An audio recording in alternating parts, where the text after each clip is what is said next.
what to consider if you tried to sell your house last year and were not successful. So if you tried to sell your house in 2023, or if you know someone who tried to sell their house, or even if you're looking online and you're wondering why was this house for sale last year and it didn't sell, we did see that a decent amount at the end of last year. And we have to ask ourselves, well, why and what can we do about it? And that can range from things that are simple to things that are more complex.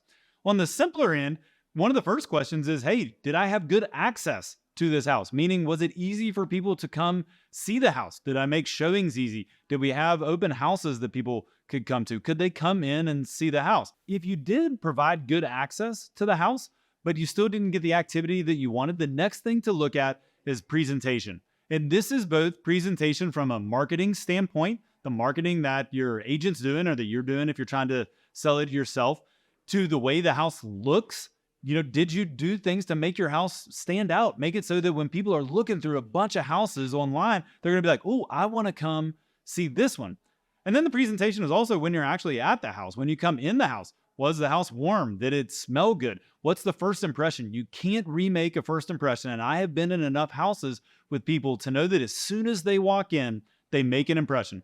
If the house looks and feels like a catalog, people like it. This doesn't have anything to do with square footage or the age of the roof or a lot of things. If you're very analytical and numbers based like I am, you're like, well, what about the square footage and the price per square foot and the age of the system? Hey, a lot of people buy houses based on emotion, and that has to do with the presentation of when you walk in the house. And so you have to ask yourself, did we do everything possible on the marketing, on the way the house looks, on the way the house feels when we come into the house to put our best foot forward? If you've done all of those things and you're like, hey, access was great, this house looks awesome, the marketing looks awesome, and it still isn't selling, a lot of times, and you probably don't want to hear this, but it comes down to price at that point. Because if you're putting the best foot forward, the market's seeing the house and they're coming, but they're opting not to buy it. There's no greater determination of market value than letting the market see it. And I know that can be tough if you look at comps and you're like, hey, the comps say it should sell at this, but the comp happened in the past. That was one person buying one house.